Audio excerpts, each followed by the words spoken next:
Go for it. Ready? Okay. Good afternoon, fifth period. Good afternoon, sir.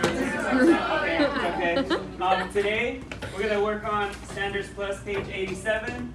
We're gonna have a group discourse, some structured scholar talk. We're gonna answer these guiding questions based on your Standards Plus workbook.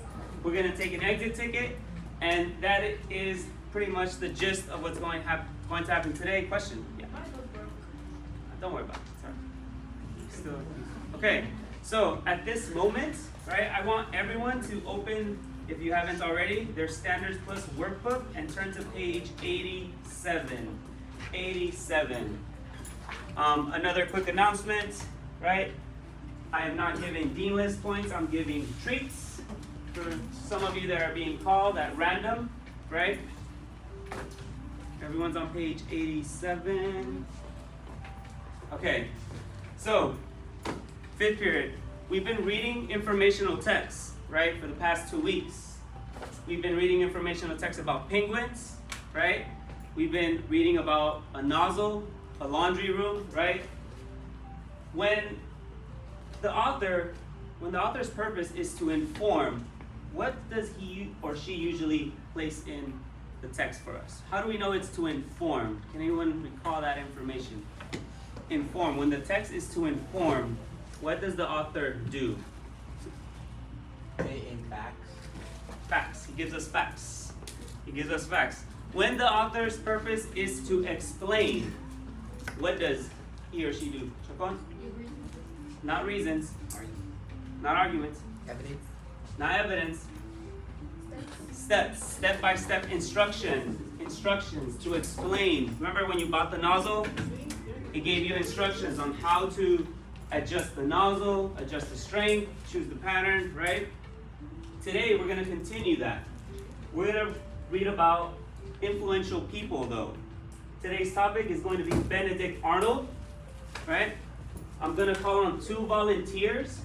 First volunteer is going to read paragraph 1. I will annotate. The second volunteer is going to read paragraph 2. I'll give you 2 minutes so you can annotate, and then I'll call on students to see if they found any key details. Can I do one? The wheel will call. I'm not the one. Paragraph 1. Paragraph 1 will be read by DeAndre. So close. DeAndre, paragraph 1. Benedict Arnold, can you start us off? Benedict Arnold is one of the most famous traders in human history. In fact, his name has come to mean trader. He was a businessman who became an American patriot in the British enacted laws and taxes during leading up to the Revolutionary War. He led troops to protect forts and attack the British forces. He was promoted through the ranks due to his feats.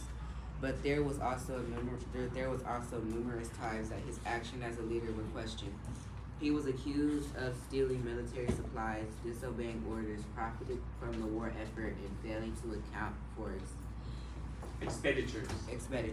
Thank you. So, I'm going to annotate. You guys, all you're doing is listening to me, copying whatever marks I make on the text, right? So let's begin.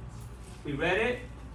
The next step is to scan, underline, and then put whatever I underline in my own words, those key details. So I know just by scanning, this is a person, right? Famous person, Benedict Arnold.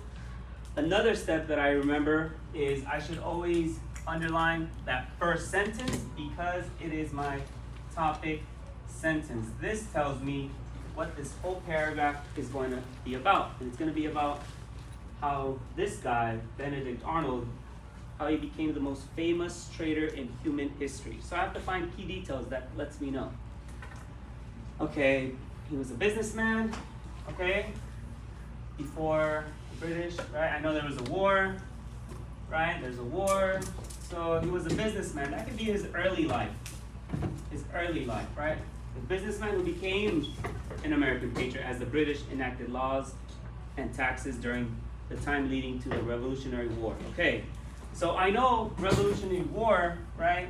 That is the U.S., right, versus Great Britain, right? Independence. When we gained our independence, Revolutionary War. See, he led troops, protect. Oh, okay.